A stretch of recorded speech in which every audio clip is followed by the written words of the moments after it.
Su madre le rogaba a Dios que su hijo no siguiera con vida.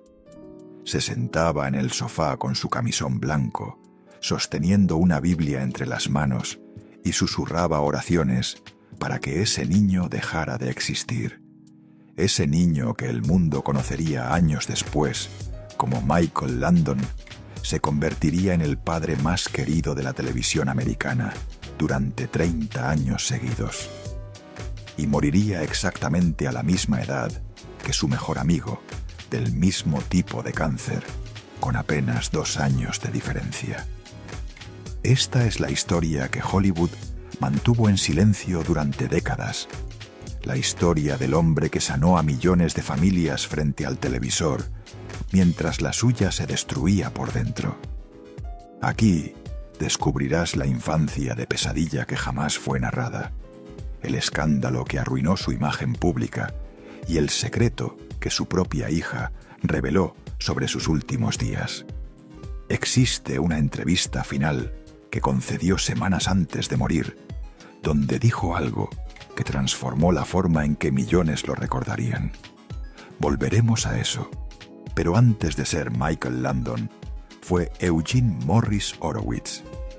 Y entender a Eugene es la clave para comprender todo lo que vino después.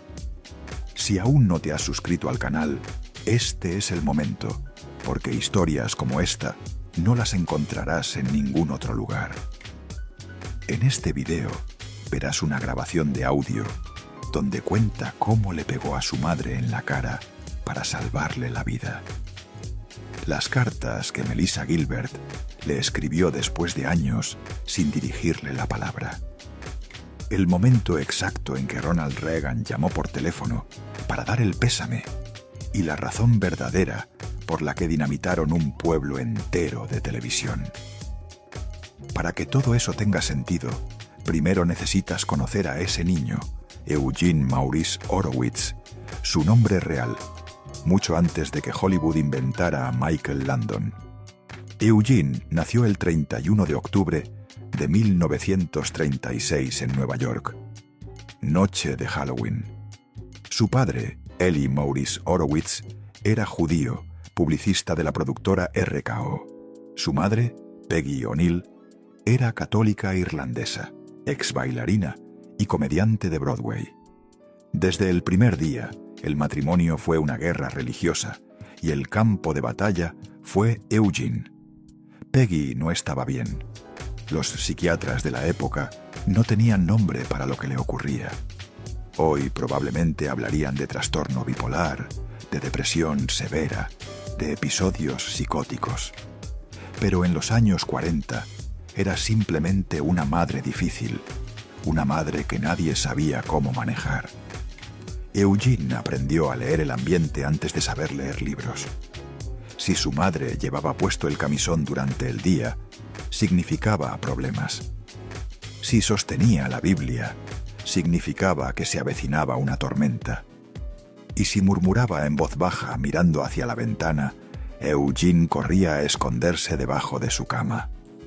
Había un código no hablado en la casa de los Horowitz, un sistema de supervivencia que Eugene desarrolló solo, sin ayuda de nadie. Observaba los ojos de su madre cada mañana, si estaban vacíos, si no lo miraban directamente. Eugene sabía que ese día sería peligroso. Existe una imagen que nunca abandonó a Michael Landon. La describió en una entrevista para la revista Red Book en 1987, cuando ya era una de las figuras más grandes de la televisión. Dijo que siendo un niño pequeño, entró a la cocina y encontró a su madre con la cabeza metida en el horno y el gas encendido. Pero aquí viene el detalle que lo cambia todo. Ella siempre dejaba la ventana de la cocina abierta, continuó Landon, y colocaba una almohadilla en el piso para arrodillarse. Peggy no quería morir. Quería que su hijo la encontrara. Quería que Eugene, un niño de 6 años, cargara con el peso de rescatarla una y otra vez. Los psicólogos tienen un término para esto: parentificación. Obligar a un niño a ser adulto antes de tiempo. Eugene fue parentificado antes de cumplir los 7 años. Imagina tener tan pocos años que apenas puedes alcanzar la perilla de la estufa y tener que apagar el gas mientras tu madre yace en el piso fingiendo estar inconsciente. Imagina el terror de no saber si esta vez es real, si esta vez ella realmente quiere irse. Imagina cargar ese peso cada día de tu niñez. Pero lo del horno no fue lo peor. Un verano, la familia Horowitz fue de vacaciones a la playa en Atlantic City. Debió ser un respiro, un momento de normalidad. Por fin, pensó Eugene, una semana sin tener que revisar la cocina cada mañana. Eugene estaba jugando en la arena cuando vio algo que lo dejó sin respiración. Su madre caminaba hacia el mar. No caminaba como alguien que va a nadar. Caminaba directo, con determinación, sin detenerse. Su camisón blanco se mojaba con las olas. El agua le llegaba a las rodillas, luego a la cintura, luego al pecho. Eugene entró al agua. No sabía nadar. Había intentado aprender, pero el miedo lo bloqueaba cada vez que el agua le superaba la cintura. Pero corrió. Corrió hacia el océano como nunca había corrido en su vida. Agarró a su madre cuando el agua ya le llegaba al cuello. Ella forcejaba. Quería seguir adelante. Sus ojos estaban vacíos como los de un animal que ha decidido rendirse. Eugene hizo lo único que se le ocurrió en ese momento de pánico absoluto. Le dio un puñetazo en el rostro. El impacto resonó por encima del sonido de las olas. Su madre cayó hacia atrás. Una ola los golpeó a ambos. Eugene tragó agua salada. Sintió que se ahogaba, pero no la soltó. Logró arrastrarla hacia la orilla, metro a metro, tosiendo, con los brazos ardiendo del esfuerzo. Sus piernas cedían con cada paso. El agua parecía querer tragárselos a los dos. Cuando finalmente llegaron a la arena, Eugene se sentó sobre ella para que no pudiera levantarse. Estaba temblando con tanta fuerza que sus dientes castañeteaban y lloraba. Su corazón latía tan fuerte que pensó que iba a reventar. Y entonces, una hora después, Peggy estaba enterrando a su nieto en la arena y hablándole como a un bebé, como si nada hubiera pasado, como si no acabara de intentar quitarse la vida frente a su hijo. Eugene vomitó. Años después, en su última entrevista para la revista Life, poco antes de morir, Michael Landon llamó a ese día la peor experiencia de su vida. Tenía más de 50 años de carrera en Hollywood. Había enfrentado escándalos, divorcios, la muerte de amigos cercanos. Y ese día en la playa, cuando tenía 8 años, seguía siendo lo peor. Guarda esto en tu mente. La forma en que procesó ese trauma explica todo lo que vino después. Pero la playa no fue el único horror. Hubo algo más. Algo que Eugene tuvo que enfrentar cada mañana de su infancia. Algo tan humillante que tardó décadas en poder hablar de ello públicamente. Eugene mojaba la cama. No es vergonzoso decirlo ahora que sabemos que la enuresis nocturna es una condición médica común, especialmente en niños que viven bajo estrés extremo. El cuerpo de Eugene estaba en constante estado de alerta. Su sistema nervioso nunca descansaba. Por supuesto que no podía controlar su vejiga mientras dormía. Pero en los años 40, en Collingswood, Nueva Jersey, un pueblo pequeño donde los Horowitz eran una de las 2 únicas familias judías, esto era material para la humillación pública, y Peggy lo sabía. Cada mañana, cuando Eugene se despertaba con las sábanas mojadas, su madre las arrancaba de la cama. No decía nada, no lo regañaba directamente, hacía algo mucho peor. Caminaba hacia la ventana del dormitorio de Eugene y las colgaba afuera para que todo el vecindario las viera. La ruta del autobús escolar pasaba exactamente frente a la casa de los Horowitz. Imagina a Eugene de 8 años esperando el autobús, mientras sus compañeros señalaban las sábanas colgando de su ventana. Imagina las risas, los apodos, los cuchicheos. Los otros niños no necesitaban ser creativos. Las burlas eran suficientes. El acoso no era únicamente por las sábanas. Ser judío en un pueblo predominantemente cristiano ya era difícil. Ser el judío de las sábanas mojadas era insoportable. Eugene desarrolló un sistema de supervivencia. Se despertaba antes del amanecer, cuando el cielo todavía estaba oscuro. Quitaba las sábanas él mismo, con las manos temblando de frío y vergüenza. Corría hasta la lavandería del pueblo, a 7 cuadras de distancia. Las lavaba, las secaba y volvía a casa antes de que su madre despertara, cada día durante años. Este detalle se convirtió en el corazón de un largometraje autobiográfico que Landon escribiría y dirigiría décadas después.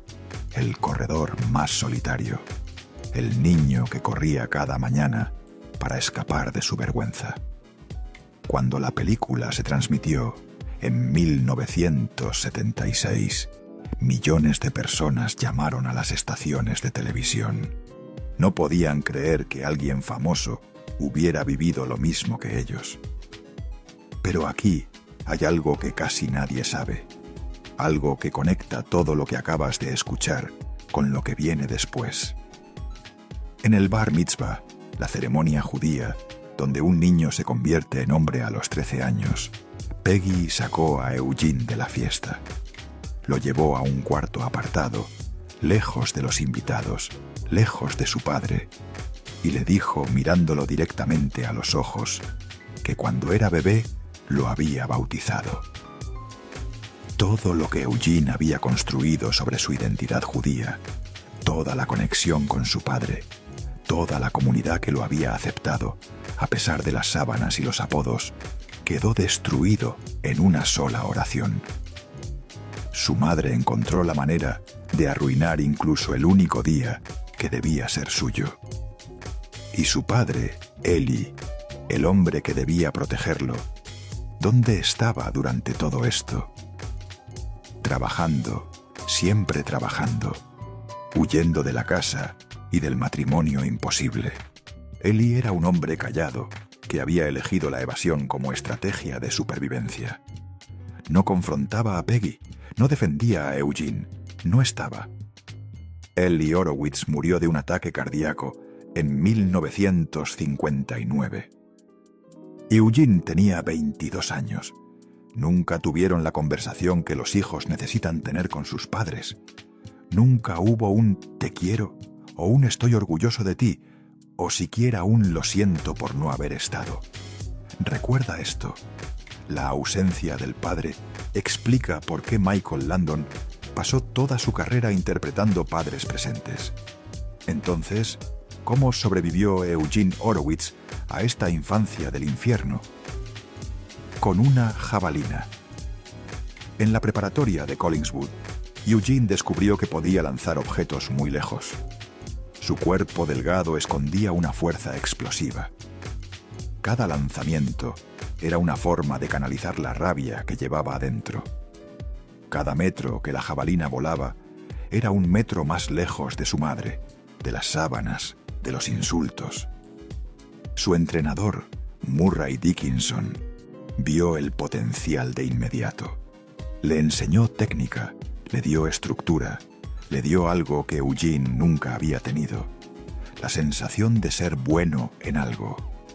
En 1954, Eugene Morris Horowitz estableció el récord nacional de preparatoria en lanzamiento de jabalina, 193 pies con 4 pulgadas, casi 59 metros. Ningún estudiante de secundaria en todo Estados Unidos había lanzado tan lejos. Le ofrecieron becas de todo el país. Eligió la Universidad del Sur de California por su legendario equipo de atletismo. Finalmente, una salida. Un futuro lejos de Peggy, lejos de Collingswood, lejos de todo lo que lo había marcado. Pero el destino tenía otros planes, y aquí viene algo que suena a superstición, pero que Eugene creía con toda su alma. Eugene pensaba que su cabello largo le daba poder, como Sansón en la Biblia, el héroe bíblico cuya fuerza residía en su cabellera. Suena absurdo desde afuera, pero después de todo lo que había vivido, aferrarse a cualquier creencia era comprensible, y Eugene necesitaba sentir que algo lo protegía. Un día, sus compañeros de equipo decidieron gastarle una broma. Lo emboscaron en el vestidor, le cortaron el cabello, y Eugene se miró en el espejo y sintió que algo se había roto dentro de él. El siguiente lanzamiento fue un desastre. La jabalina apenas voló y forzó el brazo intentando compensar. Se desgarró los ligamentos del hombro. El dolor fue instantáneo y devastador. Su carrera atlética terminó ese día. La beca desapareció. Tuvo que abandonar la universidad. A los 19 años, Eugene Morris Horowitz no tenía nada. Sin título, sin carrera, sin futuro visible. Trabajó cargando vagones de tren en la madrugada, cuidó niños, limpió oficinas, hizo cualquier cosa para sobrevivir mientras intentaba descifrar qué hacer con su vida. Y entonces un amigo le pidió un favor que lo cambiaría para siempre. Necesitaba un acompañante para una audición en los estudios Warner Brothers. Solo tenía que ir con él y leer unas líneas para que su amigo pudiera practicar. Eugene aceptó sin pensarlo demasiado. No tenía nada mejor que hacer ese día. Cuando llegó su turno de leer una escena emotiva, Eugene pensó en su madre, en el horno, en la playa, en las sábanas, en el bar mitzvah, en todo, y comenzó a llorar. No era actuación, era trauma puro saliendo a la superficie. Años de dolor comprimido que finalmente encontraban una salida socialmente aceptable. Los ejecutivos de Warner Brothers nunca habían visto a alguien llorar de manera tan convincente en una audición, sin saber que no era técnica actoral, sino terapia involuntaria. Lo contrataron en el acto para sus clases de actuación. Eugene necesitaba un nombre artístico. El Screen Actors Guild ya tenía registrado a un actor llamado Mike Lane, su primera opción. Así que Eugene hizo lo mismo que había hecho toda su vida cuando enfrentaba un problema. Improvisó. Abrió la guía telefónica de Los Ángeles, cerró los ojos, dejó caer el dedo. La primera vez cayó en un apellido judío. No servía. Hollywood de los años 50 no era amable con los nombres que sonaban demasiado étnicos. Los estudios cambiaban nombres con regularidad. Kirk Douglas nació como Isur Danielovich. Tony Curtis era Bernard Schwartz. Si querías triunfar, necesitabas un nombre que los productores pudieran pronunciar sin pensarlo. Eugene lo intentó de nuevo. Cerró los ojos, dejó caer el dedo. Landon. Perfecto. Sonaba americano, sonaba respetable. Sonaba como el nombre de alguien que podría interpretar héroes, no villanos secundarios. Michael Landon nació ese día en una oficina de Los Ángeles, con una guía telefónica abierta. Y Eugene Horowitz quedó sepultado bajo capas de maquillaje, vestuario de época y sonrisas practicadas. Pero Eugene nunca desapareció del todo. No realmente. Estaba ahí cada vez que Michael lloraba en cámara. Cada vez que interpretaba a un personaje que sufría. Cada vez que escribía una escena sobre un padre ausente o una madre cruel. El trauma se convirtió en su herramienta más poderosa. La industria del entretenimiento le pagaba millones por hacer exactamente lo que había hecho gratis toda su infancia: procesar dolor frente a una audiencia. En 1957 le ofrecieron su primer papel protagónico en una película. El título era Yo fui un hombre lobo adolescente. Suena a broma. Era cine de serie B, filmado en una semana con un presupuesto ridículo. Pero esa película recaudó $2 millones, una fortuna para la época. Y Michael Landon nunca renegó de ella. «Tengo una copia en casa», dijo años después. «La veo todo el tiempo. A mis hijos les gusta, más les vale, su padre está en ella».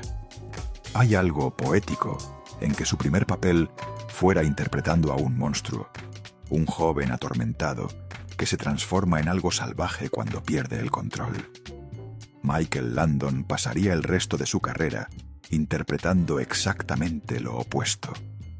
Hombres tranquilos, nobles, incapaces de hacer el mal. Pero recuerda, Eugene Horowitz seguía ahí adentro. El niño de las sábanas seguía esperando su momento. En 1959 llegó la oportunidad que lo cambiaría todo. El productor David Dortort estaba creando una serie llamada Bonanza. Sería sobre un viudo y sus 3 hijos administrando un rancho llamado La Ponderosa en Nevada. Dortort necesitaba a alguien para interpretar al hijo menor, Little Joe Cartwright, un personaje rebelde, impulsivo, con un corazón de oro escondido bajo una fachada bravucona. Vio algo en Michael Landon que nadie más había visto. Quizás reconoció al niño herido detrás de los ojos del actor. Quizás simplemente vio talento. Sea lo que fuera, lo contrató. Bonanza se estrenó el 12 de septiembre de 1959. Fue la primera serie de televisión transmitida completamente en color. Un experimento técnico que la cadena NBC impulsó para vender televisores a color, que entonces costaban una fortuna y pocos hogares tenían. El experimento funcionó mucho más allá de cualquier expectativa. Funcionó durante 14 años, 432 episodios. Una familia televisiva que millones sentían como propia.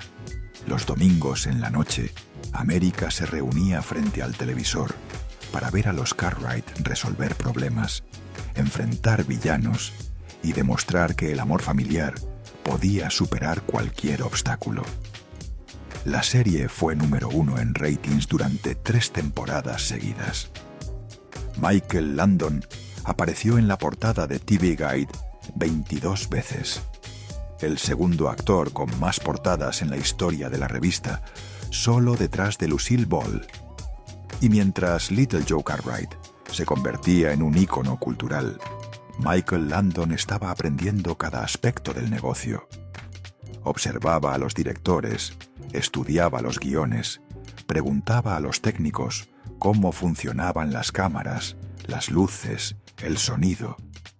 Estaba construyendo las habilidades que necesitaría para lo que vendría después. Pero mientras América veía a Little Joe cabalgar por Nevada, Michael Landon libraba una batalla privada que nadie conocía. Aquí viene algo que sus fans más devotos prefieren no recordar, algo que conecta directamente con cómo murió. Durante los años de bonanza, Michael Landon fumaba 4 cajetillas de cigarrillos sin filtro al día. Cigarrillos Camel, los más fuertes del mercado. Bebía whisky en cantidades que preocupaban a sus compañeros de trabajo. Consumía tranquilizantes para poder funcionar bajo la presión constante del estrellato. Abusé de mi cuerpo durante años, admitiría décadas después, cuando ya era demasiado tarde. Fumé, bebí y me alimenté mal durante mucho tiempo. Algo así termina pasando factura. Recuerda esas palabras. Se volverán devastadoramente proféticas cuando lleguemos al final de esta historia. También durante Bonanza, Michael se casó por primera vez. Dodie Levy Fraser era 8 años mayor que él. Había estado casada antes y tenía un hijo de ese matrimonio. Representaba algo que Michael nunca había tenido: estabilidad, madurez, una mujer que sabía lo que quería. Adoptaron 2 niños juntos, Mark y Josh. Y aquí Michael reveló algo fundamental sobre su personalidad. «Odio cuando alguien los llama hijos adoptivos», dijo en una entrevista de 1964. «Son mis hijos, no mis hijos adoptivos. Son mis hijos y yo soy su padre hasta que ellos mueran o yo muera. El papel no importa, el amor importa». Hay algo desgarrador en esa insistencia. El niño que su propia madre quería que Dios matara ahora luchaba para que nadie cuestionara el amor hacia sus hijos. Y Eugene nunca había sentido que pertenecía a algún lugar. Michael se aseguraría de que sus hijos nunca sintieran lo mismo. Pero el matrimonio con Dodie no sobrevivió al éxito. El estrellato cambió a Michael, las largas horas de filmación, las tentaciones de Hollywood, la presión constante. Se divorciaron en 1962 después de 6 años juntos. Un año después, Michael se casó con Lynn No. Lynn era diferente a Dodie, más joven, más dispuesta a adaptarse a la vida caótica de una estrella de televisión. Lynn le dio a Michael algo que él anhelaba profundamente: una familia grande. Tuvieron 4 hijos juntos: Leslie, Michael Jr., Shauna y Christopher. Con los 2 adoptados del primer matrimonio, Michael ahora era padre de 6. Y en 1974, cuando Bonanza fue cancelada después de más de una década en el aire, Michael Landon hizo algo que ningún actor de televisión había hecho antes. No buscó otra serie donde actuar. Creó la suya propia desde cero, con control total. La pequeña casa en la pradera. Basada en los libros autobiográficos de Laura Ingalls Wilder sobre su niñez en el oeste americano del siglo XIX, Michael no solo actuaría, sería productor ejecutivo, guionista principal y director de múltiples episodios. Tendría la última palabra en todo. Desde el casting hasta el color de los vestidos, control absoluto. Por primera vez en su vida, podía construir exactamente la familia que él nunca tuvo. Y el personaje que eligió para sí mismo fue Charles Ingalls, Pa, el padre.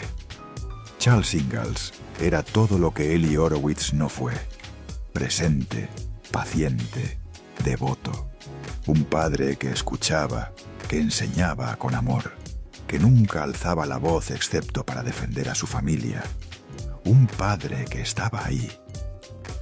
«Quiero que la gente ría y llore», explicó Michael sobre su visión para la serie. «No solo que se sienten y miren televisión pasivamente. Tal vez estoy pasado de moda, pero creo que los espectadores están hambrientos de programas donde la gente diga algo significativo, donde los valores importen». Tenía razón. La familia Ingalls se convirtió en un fenómeno cultural que trascendió fronteras. Durante 9 temporadas, millones de familias en todo el mundo se reunían cada semana frente al televisor para ver a Charles Ingalls enfrentar sequías, enfermedades, pérdidas y triunfos. La serie llegó al top 10 de Nielsen. Fue traducida a decenas de idiomas. Generaciones enteras crecieron creyendo que Charles Ingalls era el padre ideal. Pero aquí está la ironía que destroza el corazón. Mientras Michael Landon interpretaba al padre perfecto en televisión, su vida privada era cualquier cosa menos perfecta. Y todo estaba a punto de explotar de la forma más pública posible. En algún momento, durante las últimas temporadas de La pequeña casa, Michael conoció a Cindy Clérico. Cindy era maquilladora del programa. Llegaba temprano cada mañana para preparar a los actores antes de filmar. Tenía 21 años. Michael tenía 41. 20 años de diferencia exacta. Al principio nadie prestó atención. Michael siempre había sido amigable con el equipo técnico. Caminaba por el set sosteniendo al perrito de Cindy, un pequeño terrier que ella traía al trabajo. Hablaban más tiempo del necesario entre escenas. Se alejaban del grupo para conversar en privado cerca de los tráilers.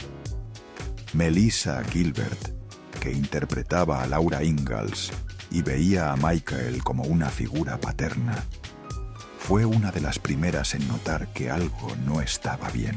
Mencioné mis sospechas sobre Cindy a mi mamá. Escribiría años después en sus memorias. Le dije que algo no me parecía correcto sobre el tiempo que Mike pasaba con ella. La forma en que la miraba era diferente, pero mi mamá me dijo que estaba loca, que Michael era un hombre de familia. Melissa no estaba loca. Karen Grassel, la actriz que interpretaba a Caroline Ingalls, la esposa de Charles en la ficción, recordó en su propio libro algo perturbador. Durante esa época, Michael comenzó a hablar abiertamente en el set sobre su líbido revivido gracias a un suplemento de polen de abeja que estaba tomando. Era incómodo para todos, escribió Karen. Yo conocía a su esposa Lynn. Había estado en su casa. Ella había sido amable conmigo. Habíamos compartido cenas familiares y pensaba en sus hijos. Había 3 todavía en casa, más jóvenes que Cindy. El escándalo estalló públicamente en 1982. Los tabloides publicaron fotos de Michael y Cindy juntos saliendo de restaurantes, caminando por la playa, entrando a hoteles. Las mismas revistas que durante años habían celebrado a Michael como el padre ideal, ahora lo destrozaban con titulares sobre la verdad detrás del padre perfecto. Lynn se enteró por los periódicos, no por su esposo. Imagina despertar una mañana, abrir el periódico junto a tu café y encontrar fotos de tu marido de 19 años con una mujer 20 años menor. Imagina que todo el país esté viendo las mismas fotos. El divorcio fue brutal. Le costó a Michael entre 26 y 30 millones de dólares. La mansión de 35 habitaciones en Beverly Hills quedó para Lynn. Los contratos publicitarios desaparecieron uno tras otro. Kodak, la empresa de fotografía que le pagaba millones al año por ser su imagen familiar, canceló de inmediato. ¿Cómo iban a vender cámaras para familias usando la cara de un adúltero? Pero el dinero se recupera. Los contratos van y vienen. Lo que Michael perdió ese año fue algo que ningún cheque podría comprar. Perdió la confianza de los niños que lo habían adorado como a un padre. Melissa Gilbert dejó de hablarle. Esta niña que había crecido viéndolo como una figura paterna, que pasaba fines de semana en su casa jugando con sus hijos, que había salido románticamente con su hijo Michael Jr., cortó completamente la relación en el set. Mantenía el profesionalismo necesario para terminar la serie. Fuera de cámaras, silencio absoluto. Para nosotros como niños del programa, fue un golpe tremendo, diría Melissa Sue Anderson, quien interpretaba a Mary Ingalls, la hija mayor. Aunque sabíamos que podía ser difícil a veces y tenía sus defectos, nunca soñamos que fuera capaz de infligir ese tipo de dolor a su verdadera familia. Era como descubrir que Santa Claus no existía, pero peor. Y aquí viene algo que casi nadie menciona cuando se cuenta esta historia. Lynn Noe, la segunda esposa de Michael, la mujer humillada públicamente frente a millones de personas, nunca se recuperó del todo. El divorcio no fue solo el fin de un matrimonio, fue la destrucción pública de 19 años de vida compartida. Cuando Michael murió años después, Lynn no asistió al funeral. Sus propios hijos estuvieron ahí, pero ella no. El divorcio ya había sido una muerte que se interpuso entre nosotros, explicó años después. Sin embargo, el amor entre Michael y Cindy era real. Se casaron el día de San Valentín de 1983, apenas meses después de que el divorcio se finalizara. Tuvieron 2 hijos, Jennifer y Sean. Michael Landon ahora era padre de 9. Jennifer Landon tenía apenas 7 años cuando su padre murió. Hoy es actriz. Ganó 3 premios Daytime Emmy consecutivos por As the World Turns y actualmente interpreta a Dieter en Yellowstone, una de las series más vistas de la televisión actual. Volveremos a ella al final. Pero ahora necesitas saber lo que ocurrió entre Michael y Karen Grassel. ¿Por qué esta historia tiene más capas de las que imaginas? Karen Grassel no era solo la esposa de Charles Ingalls en pantalla.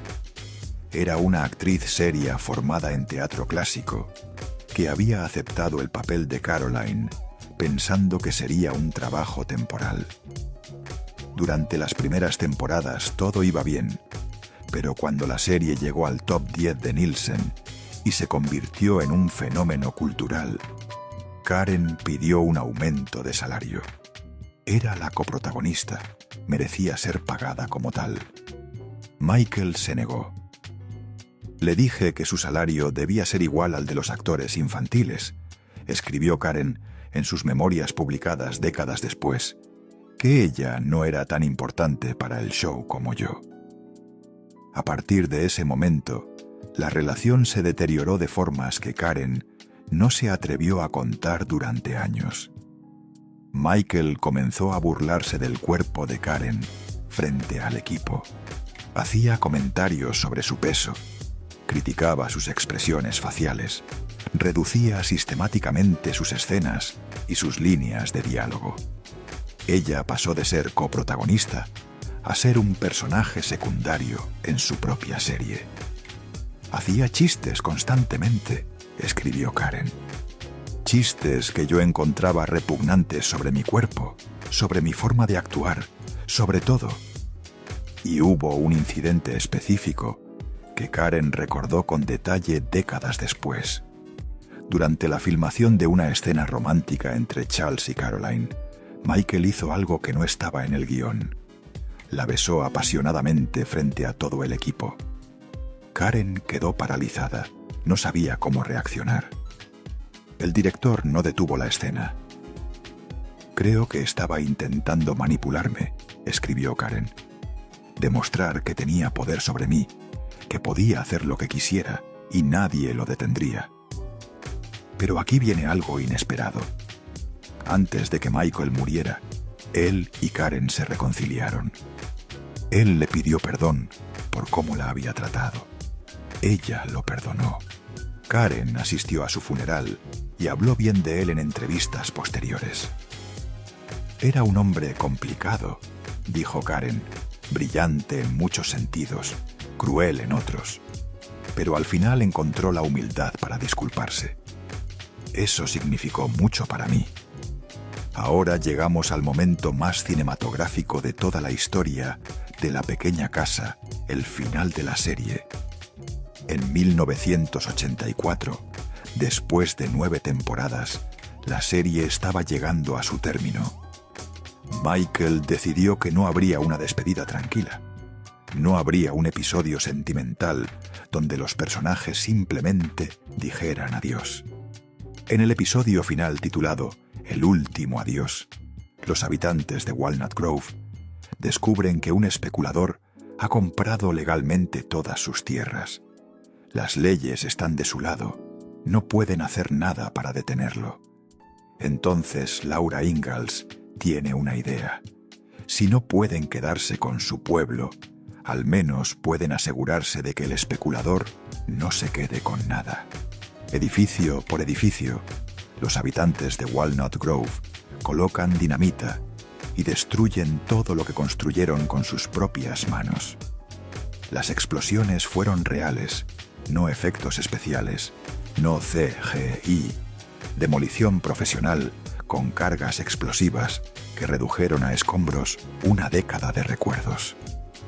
El equipo de producción trajo expertos en demolición que trabajaron durante días preparando cada edificio. Las lágrimas que ven en pantalla eran de verdad, confirmó Melissa Gilbert años después. Todos estábamos devastados. Ese lugar había sido nuestra vida durante años y lo estábamos viendo desaparecer frente a nuestros ojos. Solo la iglesia y la pequeña casa original quedaron en pie. ¿Por qué lo hizo Michael? Había una razón práctica. El contrato con los propietarios del terreno exigía devolverlo en su estado original, y era más sencillo volarlo todo que desmontarlo pieza por pieza. Pero había una razón emocional más profunda. Michael Landon no quería que nadie más usara su set. No quería ver a otros actores caminando por las calles de su Walnut Grove. No quería que algún otro productor convirtiera su creación en algo diferente. Si él no podía seguir siendo Charles Ingalls, entonces Charles Ingalls dejaría de existir. Control hasta el final, incluso si eso significaba destrucción. ¿Te suena familiar?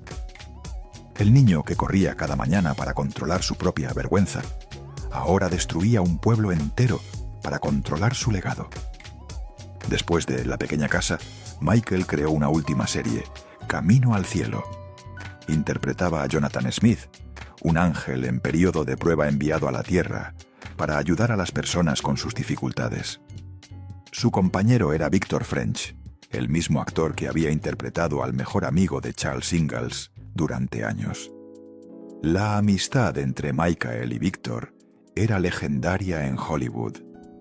Se conocieron durante Bonanza, en 1962, cuando Victor hacía pequeños papeles de villano.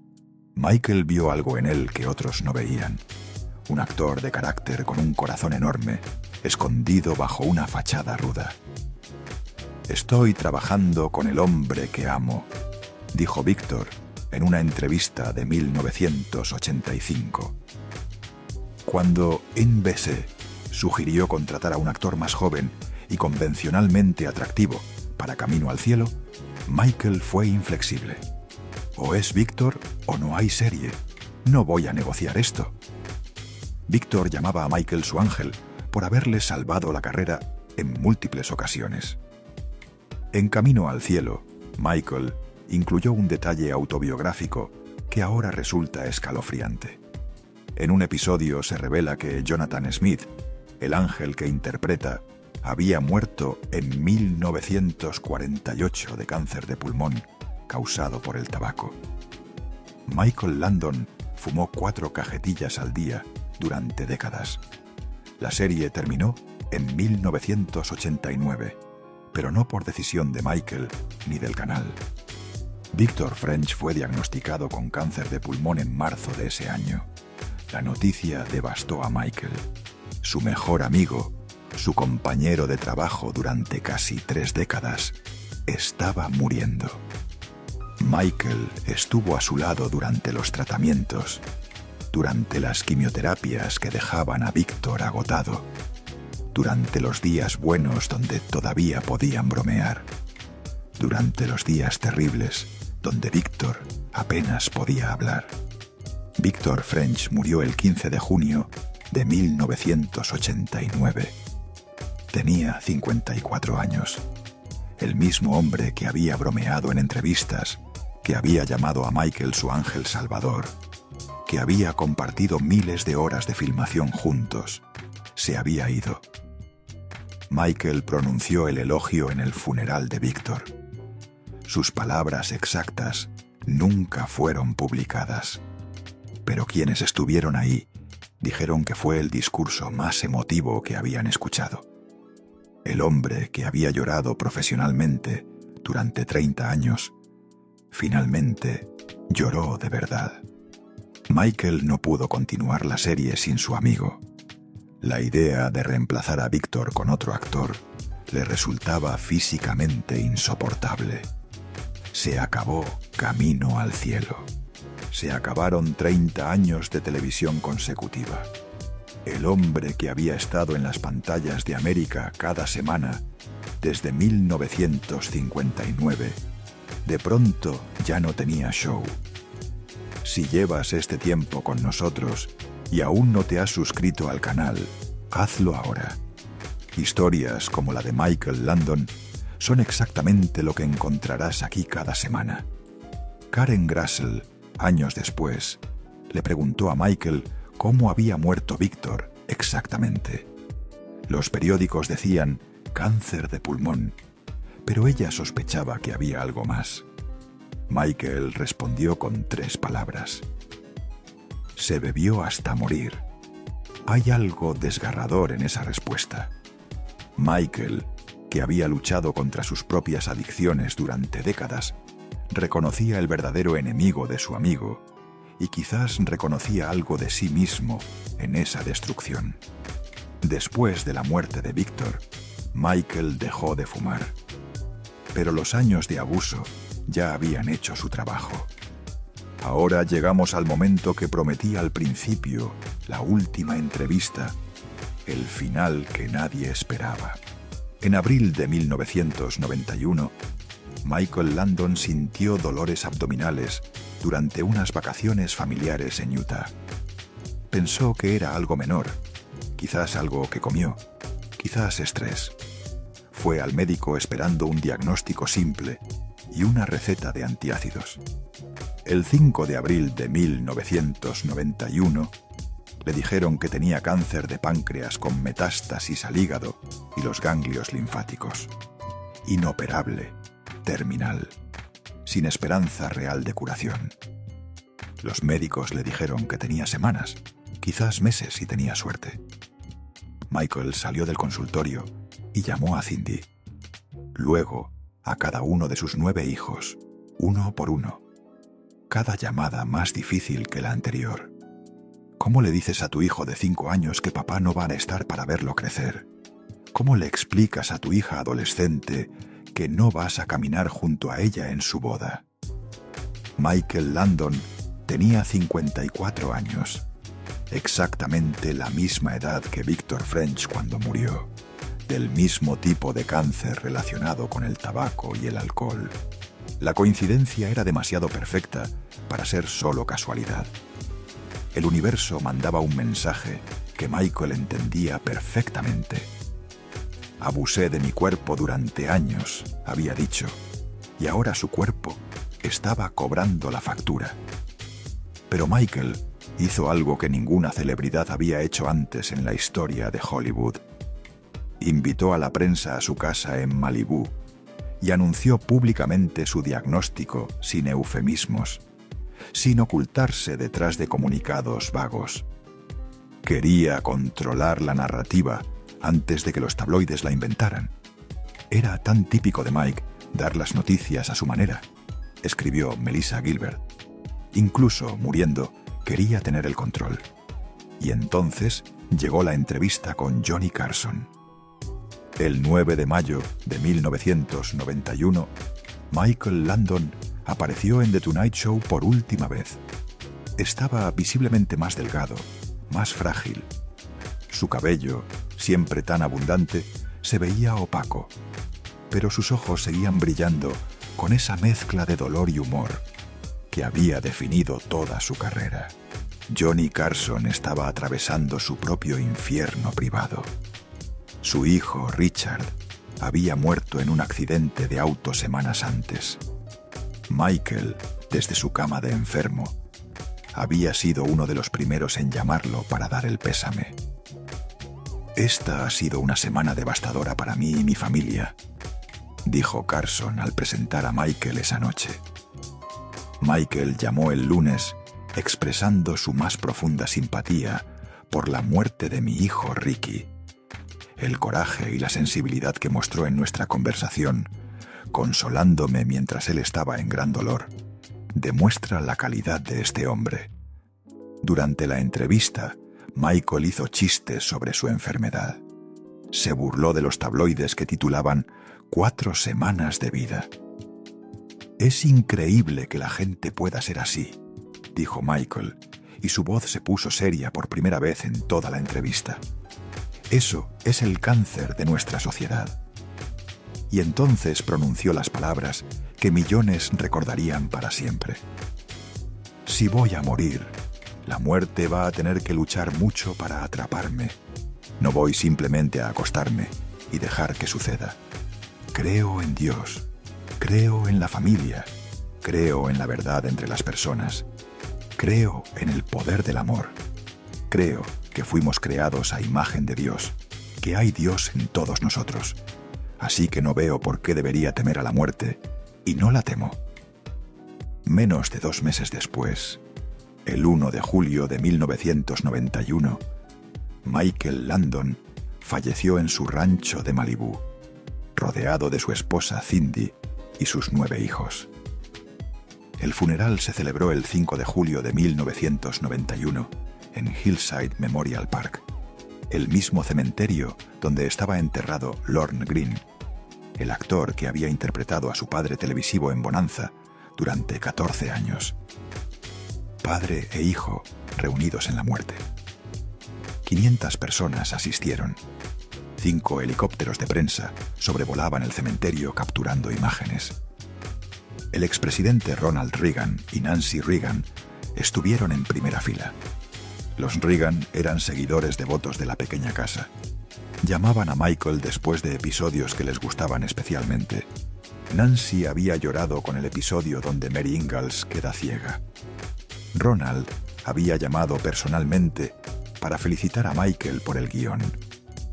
La ceremonia fue judía, honrando el lado de su padre que Eugene siempre había querido reclamar. Pero no fue solemne. Michael había dejado instrucciones específicas. Quería que fuera alegre. Hasta el rabino hizo chistes porque Eugene Horowitz se había pasado la vida llorando y Michael Landon quería que lo recordaran riendo. Su hija, Leslie, leyó un poema que Michael había escrito originalmente para un episodio de La pequeña casa. Recuérdenme con sonrisas y risas, porque así es como yo los recordaré a todos. Si solo pueden recordarme con lágrimas, entonces no me recuerden en absoluto. Melissa Gilbert dio uno de los eulogios. La misma Melissa que había dejado de hablarle durante años después del escándalo con Cindy. Se habían reconciliado en 1990 en la boda de Leslie. Michael era mi mentor, mi compañero de actuación, mi director favorito, mi figura paterna, mi amigo y mi jefe, dijo Melissa frente a las 500 personas. Después de la muerte de mi propio padre, en mis ojos él se convirtió en mi padre. Pero hubo una ausencia notable ese día. Lynn, la madre de 4 de sus hijos, la mujer con quien compartió 19 años de matrimonio, no estuvo presente. 33 años después, ¿qué queda de Michael Landon? Sus programas siguen transmitiéndose en más de 100 países. Charles Ingalls sigue siendo el padre que muchos desearon tener. Sus 9 hijos tomaron caminos completamente distintos, como ramas de un mismo árbol que crecieron en direcciones opuestas. Mark, el hijo mayor adoptado, siguió los pasos de su padre en la actuación, pero nunca alcanzó el mismo reconocimiento. Luchó durante años con su propia identidad, viviendo bajo la sombra del apellido Landon. Murió en 2009 y está enterrado junto a su padre. Leslie, la hija mayor de su segundo matrimonio, se convirtió en psicóloga clínica especializada en duelo infantil. Escribió un libro sobre cómo ayudar a los niños a procesar la pérdida. El tema no era casualidad. Ella misma había perdido a su padre a los 25 años y nunca dejó de procesarlo. Michael Jr. trabajó detrás de las cámaras como productor y director. Hoy produce contenido familiar para Hallmark Channel. Cada proyecto que realiza, dice, intenta honrar el legado de historias que su padre contaba. Christopher tomó el camino más inesperado. Se convirtió en director de películas de terror. Escribió y dirigió varias entregas de Paranormal Activity y Happy Death Day. Vive abiertamente como hombre gay con su esposo Cody Williams y sus 2 hijos. El hijo del padre más tradicional de la televisión americana, construyó una vida que desafía todas las expectativas. Shona se dedicó a los bienes raíces de lujo en Los Ángeles. En 2022, su propio hijo Dylan murió. El ciclo del duelo continúa generación tras generación. Jennifer, la pequeña que tenía 7 años cuando perdió a su padre, ganó 3 premios Daytime Emmy consecutivos por As the World Turns y ahora brilla en Yellowstone como títer. Cuando le preguntan sobre Michael, dice algo que destroza el corazón. A veces, si me siento triste, pongo uno de sus programas. Es la única forma que tengo de estar con él. Sean, el menor, tenía solo 5 años cuando Michael murió. Creció con videos y recuerdos de segunda mano de un padre que apenas tuvo tiempo de conocer. Eugene Maurice Horowitz tuvo todas las razones para convertirse en un monstruo. Una madre que rezaba para que muriera. Un padre ausente, acoso constante, humillación pública, trauma sobre trauma. Pero en lugar de replicar ese dolor, creó su opuesto. Construyó familias perfectas en la pantalla porque nunca tuvo una. Interpretó padres amorosos porque el suyo no supo serlo. No fue perfecto. Destruyó su segundo matrimonio. Fue difícil con sus compañeros. Tuvo adicciones que nunca superó del todo. Pero también fue el hombre que llamó a Johnny Carson para consolarlo mientras él mismo agonizaba. El hombre que insistió en que sus hijos adoptivos nunca fueran llamados adoptivos. El hombre que escribió «Recuérdenme con sonrisas», sabiendo que pronto no estaría. Su madre le rogaba a Dios que muriera. El niño de las sábanas colgadas se convirtió en el padre más querido de la televisión americana y el ciclo se rompió con él. Sus hijos no mojan la cama aterrorizados, esperando que alguien cuelgue sus sábanas en la ventana. Sus nietos no encuentran a nadie con la cabeza metida en el horno. La maldición de los Horowitz terminó cuando Eugene decidió convertirse en Michael y usar su dolor para sanar a otros, en lugar de destruirse a sí mismo. No fue perfección. La perfección no existe. Pero fue transformación. Fue la decisión consciente de no trasladar el trauma a la siguiente generación. Fue el acto más valiente que cualquier sobreviviente de abuso puede realizar: romper el ciclo. Cindy, la mujer por la que destruyó su reputación pública, nunca volvió a casarse. Cada 1 de julio, sin falta, visita su tumba en Hillside Memorial Park. Han pasado más de 3 décadas, 33 años de viudez voluntaria. Michael fue mi regalo, dijo. No hay nadie como él. Si esta historia te hizo sentir algo, suscríbete al canal y activa la campanita, porque el próximo video tratará sobre alguien que también interpretó al padre perfecto en televisión mientras su vida real se desmoronaba. Pero a diferencia de Michael Landon, esta persona sigue viva y sus hijos acaban de romper el silencio. Aquí, en Detrás de la Fama.